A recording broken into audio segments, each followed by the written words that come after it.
Cabinet में मेरे सहयोगी पीयूष गोयल जी,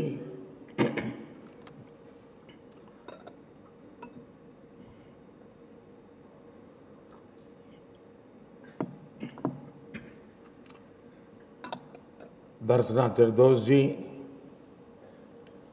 विभिन्न देशों के एम्बेसडर्स, सीनियर डिप्लोमेट्स,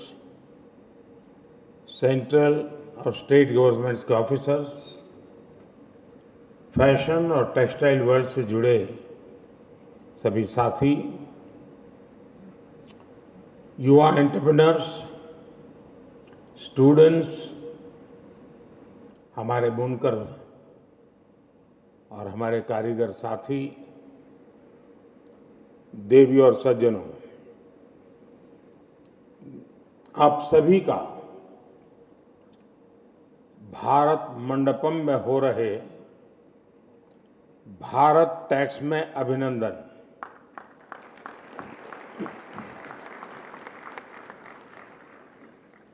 आज का ये आयोजन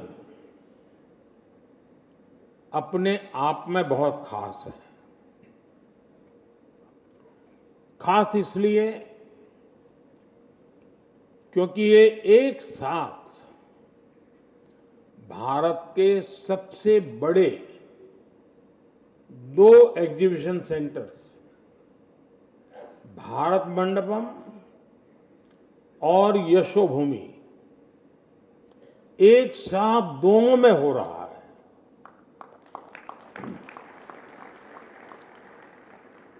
आज 3000 से ज्यादा एग्जीबिटर्स, 100 देशों के करीब 3000 खरीदार, 40,000 से ट्रेड विजिटर्स एक साथ इस आयोजन से जुड़े हैं। ये आयोजन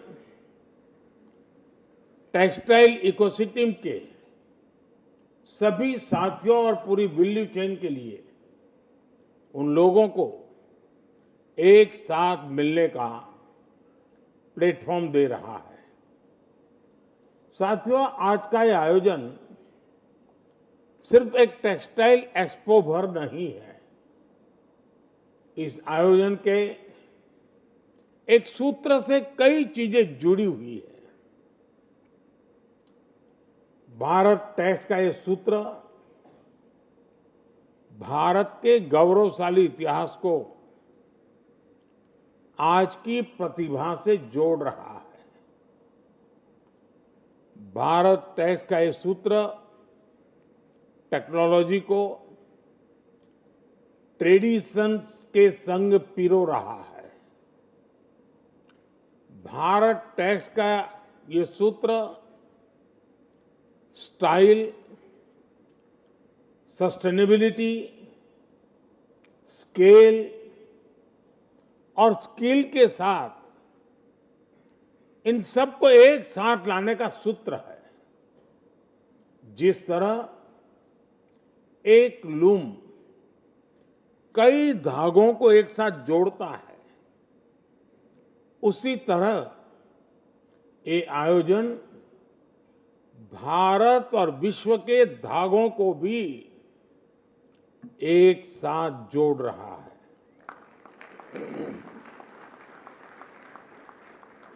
और मैं अपने सामने देख रहा हूं, ये स्थान भारत के विचारों की विविधता और एक सूत्र में जोड़ने वाली सांस्कृतिक एकता का भी स्थल बन गया है। कश्मीर की कानी शॉल, उत्तर प्रदेश की चिकनकारी, जरदोजी, बनारस सिल्क, गुजरात का पटोला और कच्छ की कढ़ाई, तमिलनाडु का कांजीवरम, ओडिशा की संबलपुरी और महाराष्ट्र की पैठनी, ऐसी अनेक परंपराएं अपने आप में बहुत अनूठी है। मैंने अभी भारत की पूरी वस्त्र यात्रा को दर्शाती एग्जीबिशन को देखा है। ये एग्जीबिशन दिखाती है कि भारत के टेक्सटाइल सेक्टर का इतिहास कितना गौरवशाली रहा है, उसका सामर्थ्य कितना ज्यादा रहा है। साथियों, आज यहां टेक्सटाइल वैल्यू चेन के अलग अलग सेगमेंट से जुड़े स्टेक होल्डर्स मौजूद हैं। आप भारत के टेक्सटाइल सेक्टर को भी समझते हैं, हमारी एस्पिरेशंस और चैलेंजेस से भी परिचित है। यहां बड़ी संख्या में हमारे बुनकर साथी हैं, कारीगर साथी हैं, जो जमीनी स्तर पर इस वैल्यू चेन से जुड़े हैं। कई साथियों का तो इसमें अनेक पीढ़ियों का अनुभव है। आप जानते हैं कि भारत ने आने वाले 25 साल में विकसित राष्ट्र का संकल्प लिया है। विकसित भारत के 4 प्रमुख स्तंभ हैं: गरीब, युवा, किसान और महिलाएं।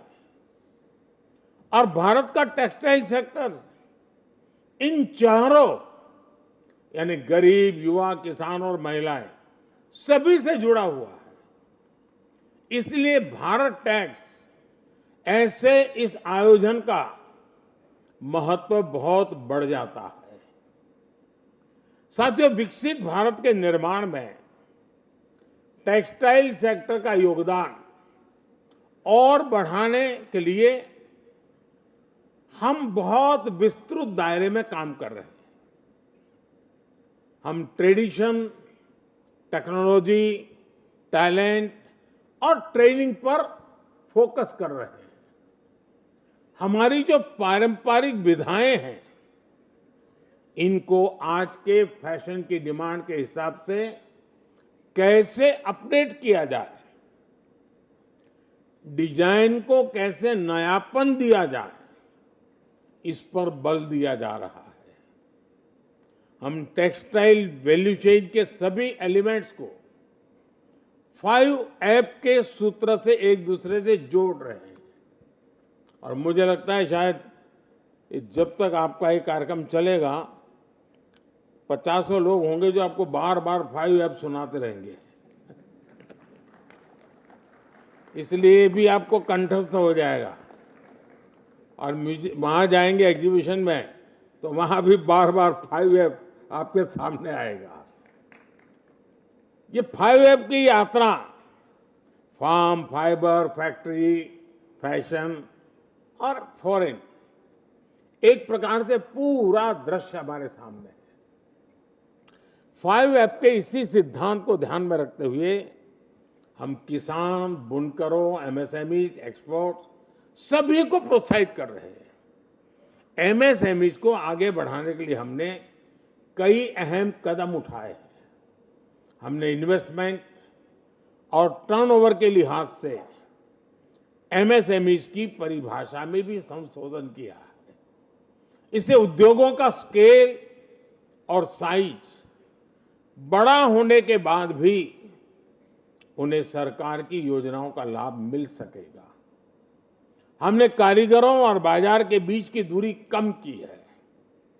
देश में डायरेक्ट सेल्स, एग्जीबिशंस और ऑनलाइन प्लेटफॉर्म जैसी सुविधाएं बढ़ाई गई हैं। साथियों, आने वाले समय में देश के अलग अलग राज्यों में 7 पीएम मित्र पार्क बनाए जा रहे हैं। ये योजना आप जैसे साथियों के लिए कितने बड़े अवसर लेके आने वाली है, इसकी कल्पना कर सकते हैं।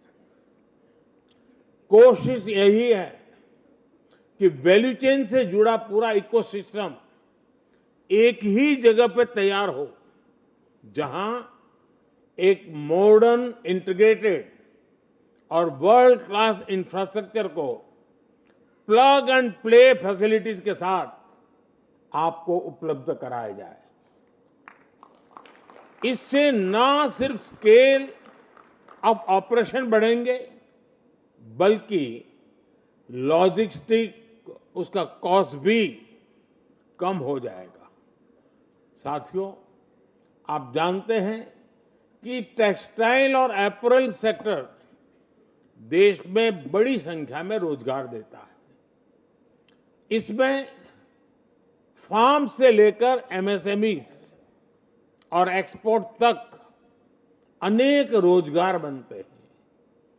इस पूरे सेक्टर में रूरल इकोनॉमी से जुड़े लोगों और महिलाओं की भी बड़ी भागीदारी होती है। परिधान बनाने वाले हर 10 साथियों में से 7 महिलाएं हैं और हैंडलूम में तो इससे भी ज्यादा है। टेक्सटाइल के अलावा खादी ने भी हमारे भारत की महिलाओं को नई शक्ति दी है। मैं ये कह सकता हूं कि बीते 10 वर्षों में हमने जो भी प्रयास किए, उसने खादी को विकास और रोजगार दोनों का साधन बनाया है। यानी खादी गांवों में लाखों रोजगार बना रही है। बीते 10 वर्षों में सरकार ने गरीब कल्याण की जो योजनाएं बनाई है, बीते 10 वर्षों में देश में जो इंफ्रास्ट्रक्चर डेवलपमेंट हुए हैं, इससे हमारे टेक्सटाइल सेक्टर को काफी लाभ मिला है। साथियों, आज भारत दुनिया में कॉटन, जूट और सिल्क के बड़े उत्पादों में से एक बना है। लाखों किसान इस काम में जुटे हैं। सरकार आज लाखों कॉटन किसानों को सपोर्ट कर रही है। उनसे लाखों क्विंटल कॉटन खरीद रही है। सरकार ने जो कस्तूरी कॉटन लॉन्च किया है, वो भारत की अपनी पहचान बनाने की ओर एक बड़ा कदम होने वाला है। हम आज जूट किसानों और जूट श्रमिकों के लिए भी काम कर रहे हैं। हम सिल्क सेक्टर के लिए भी लगातार नए इनिशिएटिव ले रहे हैं। 4A ग्रेड सिल्क के उत्पादन में हम आत्मनिर्भर कैसे हो, इसके लिए प्रयास चल रहा है। परंपरा के साथ साथ हम ऐसे सेक्टर्स को भी प्रमोट कर रहे हैं जिसमें भारत को अभी बहुत कुछ हासिल करना बाकी है। जैसे टेक्निकल टेक्सटाइल के क्षेत्र में हम तेजी से आगे बढ़ रहे हैं। आप जानते हैं कि टेक्निकल टेक्सटाइल सेगमेंट का पोटेंशियल कितना अधिक है।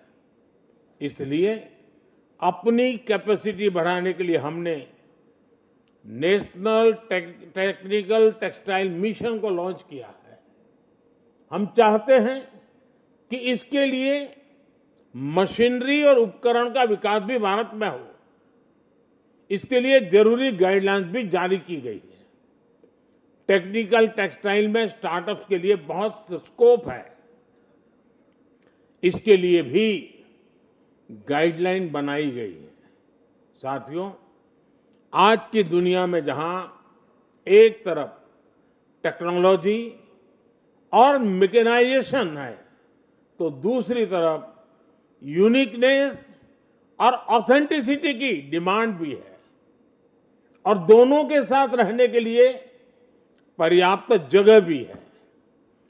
जब भी हैंडमेड डिजाइन या टेक्सटाइल की बात आती है, अनेकों बार हमारे कलाकारों का बनाया कुछ ना कुछ दूसरों से कुछ अलग दिखता है। आज जब सारी दुनिया में लोग एक दूसरे से अलग दिखना चाहते हैं, तो ऐसी कला की डिमांड भी और बढ़ जाती है। इसलिए आज भारत में हम स्केल के साथ ही इस सेक्टर में स्किल पर भी बहुत जोर दे रहे हैं। देश में national institute of fashion technology यानी निफ्ट का नेटवर्क 19 संस्थानों तक पहुंच चुका है। इन संस्थानों से आसपास के बुनकरों और कारीगरों को भी जोड़ा जा रहा है।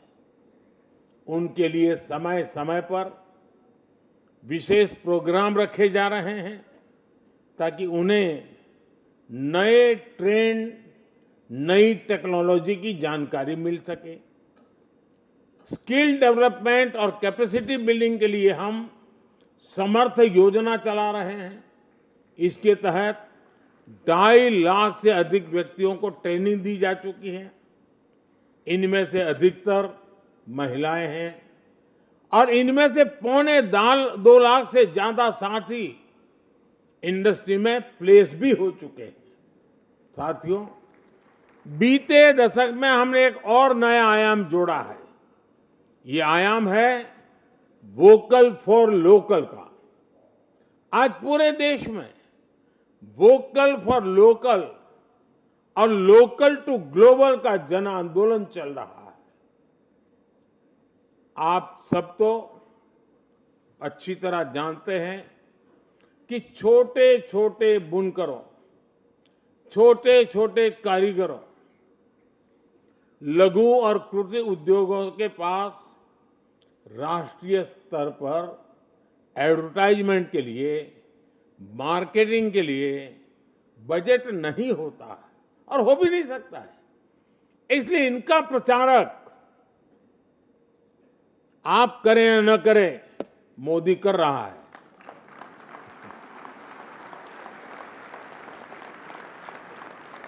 जिनकी गारंटी कोई नहीं लेता, उनकी गारंटी मोदी लेता है।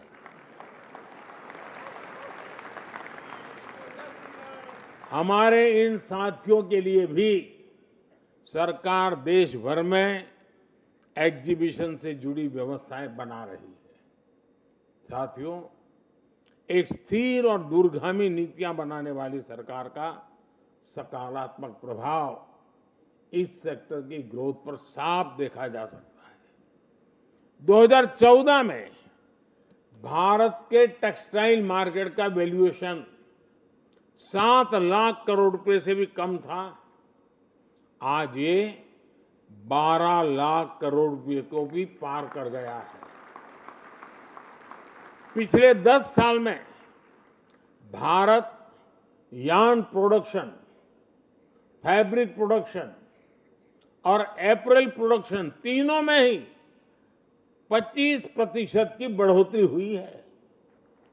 सरकार का जोर इस सेक्टर में क्वालिटी कंट्रोल पर भी है।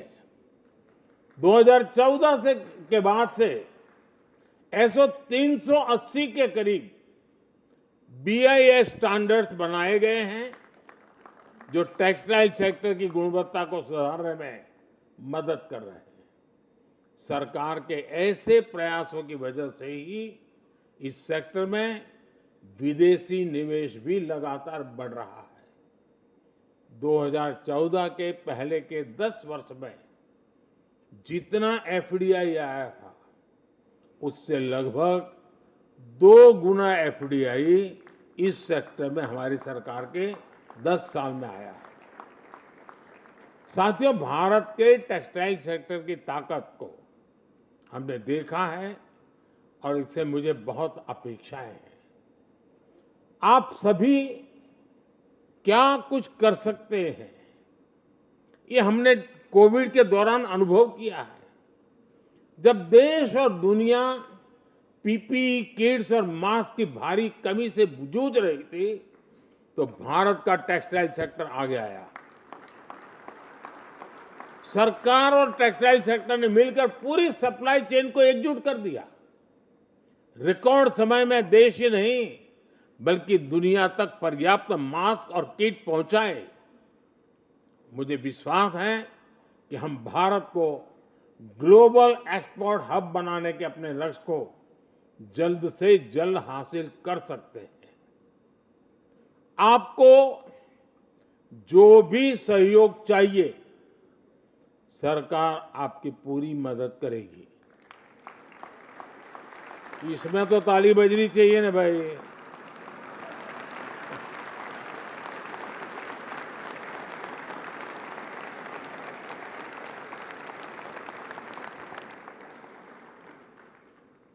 लेकिन अभी भी मुझे लगता है जी,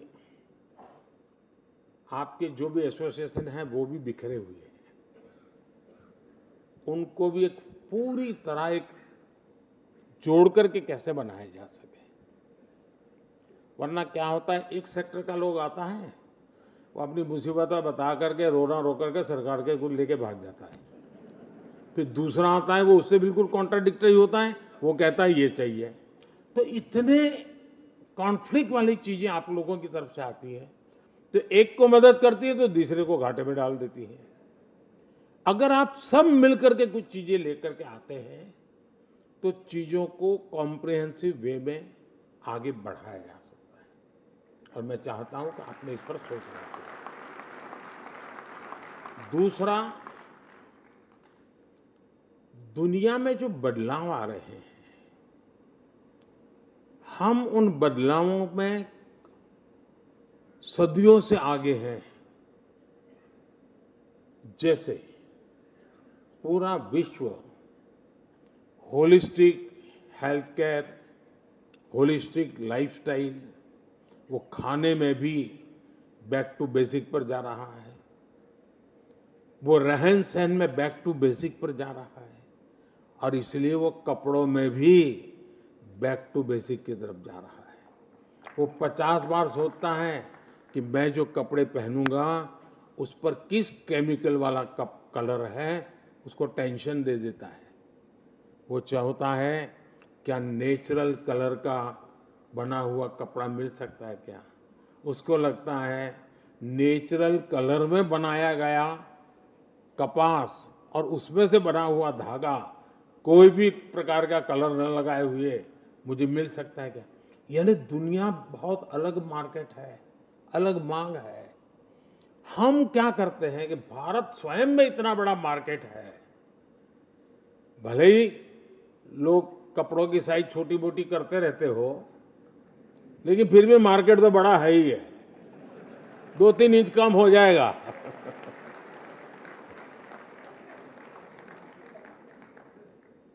और इसलिए बाहर देखने की इच्छा ही नहीं होती।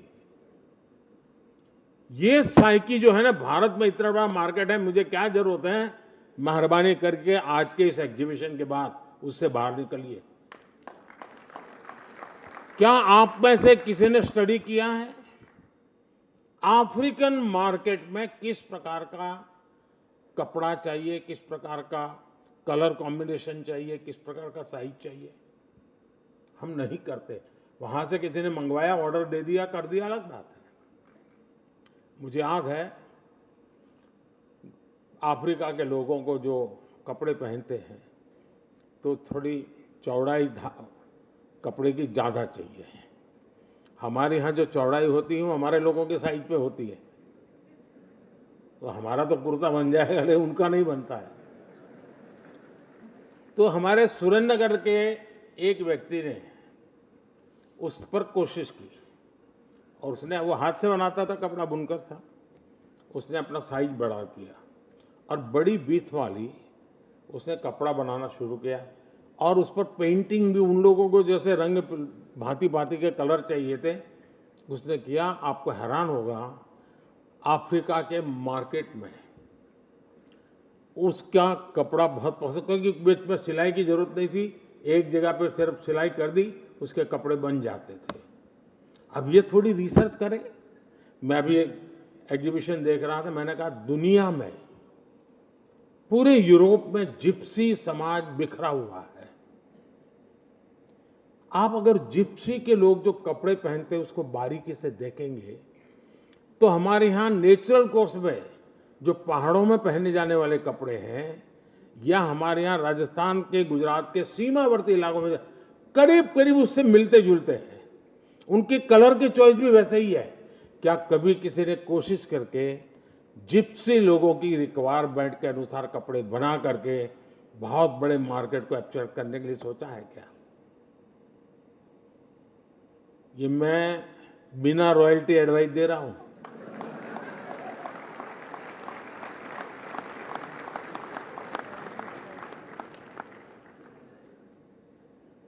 हमने सोचना चाहिए जी, दुनिया को इन चीजों की जरूरत है।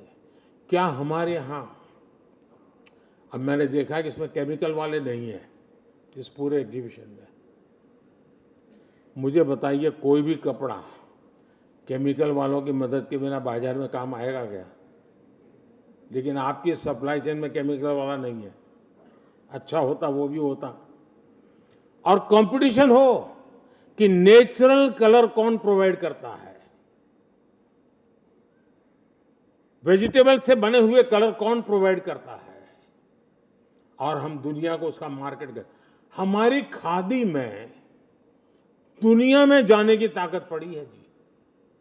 लेकिन हम आजादी के आंदोलन या नेताजी लोगों के चुनाव का ड्रेस कोड वहीं तक सीमित कर दिया खादी को।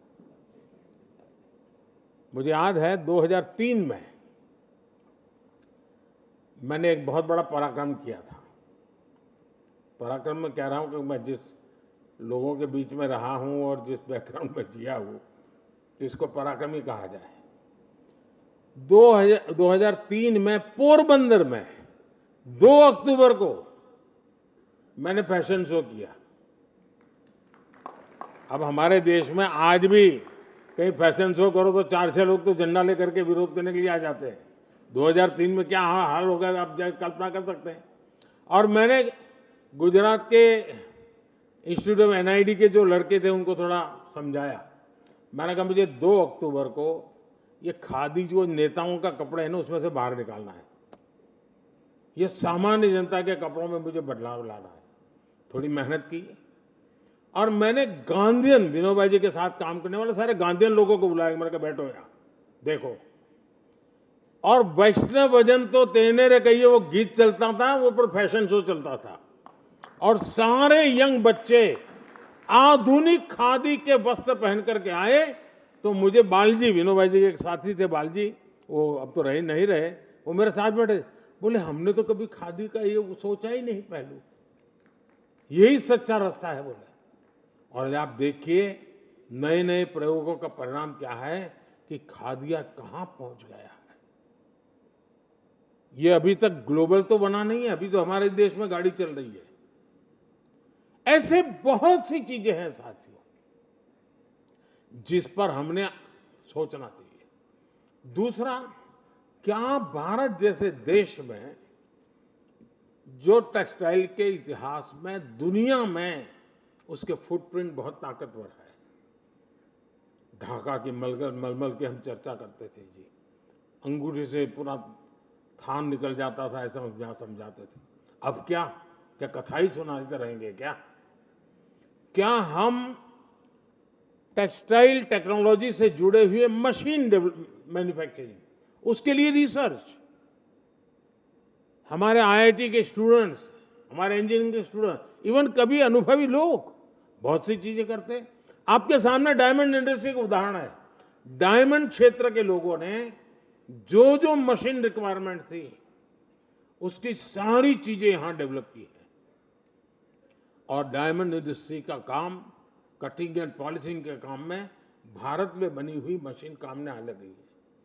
क्या टेक्सटाइल के क्षेत्र में हम उस प्रकार से मिशन मोड में, और एक आपका एसोसिएशन बड़ी कंपटीशन करें कि जो नया मशीन, सरल मशीन, कम बिजली उपयोग करने वाला, ज्यादा प्रोडक्शन करने वाला, वैरायटी ऑफ चीजें बनाने वाला मशीन लेके आएगा, उसको इतना बड़ा इनाम देंगे। क्या नहीं कर सकते क्या आप लोग? पूरी तरह नए सिरे से सोचो दोस्तों। आज हम सोचे कि दुनिया में हमारे मार्केट के लिए उनके चॉइस का हम पूरा सर्वे करें, स्टडी करें, रिपोर्ट जारी करें। भाई अफ्रीकन देशों में इस प्रकार के टेक्सटाइल की जरूरत है, यूरोपियन कंट्रीज को इस प्रकार के टेक्सटाइल की जरूरत है। जो लोग हेल्थ कॉन्शियस है उनको इस प्रकार की जरूरत है, हम क्यों न बनाए? क्या दुनिया में मेडिकल प्रोफेशन से जुड़े हुए लोगों को हॉस्पिटल, ऑपरेशन थिएटर वगैरह में जो कपड़े पहनने होते, बहुत बड़ी, यानी एक बार उपयोग करो फेंक देना होता है, यानी उसका मार्केट बहुत बड़ा है। क्या कभी दुनिया को हमने एक ब्रांड बनाई कि भारत से बनी हुई ये चीज एश्योर्ड है कि आप हॉस्पिटल में कितना ही बड़ा ऑपरेशन करना है, ये पहन के जाइए, पेशेंट को कभी कोई तकलीफ नहीं होगी? क्या हम इतना ब्रांड बना सकते हैं? यानी ग्लोबली सोचिए साथियों, भारत का ये इतना बड़ा क्षेत्र है और भारत के करोड़ों लोगों का रोजगार इससे जुड़ा हुआ है। हम कृपा करके दुनिया से आई हुई फैशन को फॉलो न करें, हम दुनिया को फैशन में भी लीड करें। और हम फैशन की दुनिया में पुराने लोग हैं, नए लोग नहीं हैं जी। आप कभी कोणार्क के सूर्य मंदिर जाएंगे, सैकड़ों साल पहले उस कोणार्क के सूर्य मंदिर की जो मूर्तियां हैं, उन मूर्तियों ने जो कपड़े पहने हैं, आज के मॉडर्न युग में भी जो बहुत मॉडर्न कपड़े लगते हैं, वो सैकड़ों साल पहले पत्थर पर उकेरे गए हैं। आप जो हमारी बहनें पर्स लेकर के घूमती है ना, लगता है बहुत बड़ी फैशनेबल है, सैकड़ों साल पहले कोणार्क के पत्थरों की मूर्तियों में वो आपको दिखाई देगा। हमारे यहां अलग अलग इलाके की पगड़ी क्यों आई होगी भाई? हमारे यहां कभी कोई महिला वस्त्र पहनते समय अपने पैर का 1 सेंटीमीटर भी हिस्सा कोई देख ले पसंद नहीं करती थी। उसी देश में कुछ लोगों का कारोबार ऐसा होता था कि उनको जमीन से 6-8 इंच नीचे कपड़े पहनना जरूरी था, तो उनके लिए वो फैशन चलती थी हमारे देश में। जो पशुपालन का काम करता था, उनके कपड़े देख लीजिए। मतलब भारत में प्रोफेशन के अनुकूल कपड़े, उस पर सैकड़ों सालों से काम हुआ है। अगर रेगिस्तान में है तो उसके जूते कैसे होंगे? शहरी जीवन है तो जूते कैसे होंगे? खेत में काम करने वाला है तो जूते कैसे होंगे? पहाड़ में काम करने वाला होगा तो जूते कैसे होंगे? आपको सैकड़ों साल पुरानी डिजाइन आज भी इस देश में उपलब्ध है। लेकिन हम हमारे इतने बड़े क्षेत्र पर जितनी बारीकाई से सोचना चाहिए, हम नहीं सोच रहे हैं। और साथियों, ये काम सरकार को कतई नहीं करना चाहिए, वरना गुड़ का गोबर करने में हम लोग एक्सपर्ट है। सरकार जितनी बार, मेरा तो मत है, लोगों की जिंदगी में से सरकार को मैं निकाल देना चाहता हूं जी। खास करके मध्यम वर्ग परिवार की जिंदगी में सरकार टांग अड़ाए, मुझे मंजूरी नहीं है। आरे दिन हर कदम पे सरकार, क्या जरूरत है? हम ऐसे समाज की रचना करें जहां सरकार की दखल कम से कम हो। हाँ, गरीब को जरूरत है, खड़े रहना चाहिए, उसको पढ़ाना है पढ़ाना चाहिए, उसको अस्पताल की जरूरत है देना चाहिए। बाकियों की जो टांग अड़ाने वाला सरकार की आदत है ना, मैं उसके खिलाफ 10 साल से लड़ाई लड़ रहा हूं और आने वाले 5 साल में तो पक्का करके रहूंगा।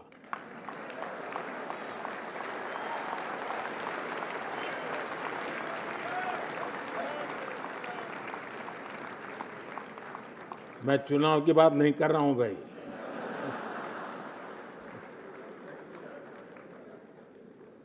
नहीं, मेरा कहने का तात्पर्य है कि आप लोग, हाँ, सरकार एक कैटलिक एजेंट के रूप में आपके जिन सपने हैं उसको पूरा करने में जो जो रुकावटें हैं दूर करने का काम करें। उसके लिए हम बैठे हैं, हम करेंगे। लेकिन मैं आपको निमंत्रण देता हूं जी, बहुत हिम्मत के साथ आइए, नए विजन के साथ आइए, पूरी दुनिया को ध्यान में रख करके आइए। हिंदुस्तान में माल बिक रहा है, पहले 100 करोड़ का बेचा, इस बार 200 करोड़ का बेचा, ये इस चक्कर में मत पड़िए जी। पहले एक्सपोर्ट कितना होता था, अब एक्सपोर्ट कितना हो रहा है? पहले 100 देश में जाता था, अब 150 देश में कैसे जा रहा है? पहले दुनिया के 200 शहर में जाता था, अब दुनिया के 500 शहर में कैसे जा रहा है। पहले दुनिया के इस प्रकार का मार्केट में जाते, अब दुनिया के 6 नए मार्केट को हमने कैसे कैप्चर किया, इस पर सोचिए। और आप एक्सपोर्ट करोगे तो हिंदुस्तान के लोगों के कपड़े भी ना रह जाएंगे, ऐसा नहीं होगा, चिंता मत करो। यहां के लोगों को जो चाहिए वो कपड़े मिल ही जाएंगे। चलिए, बहुत बहुत धन्यवाद।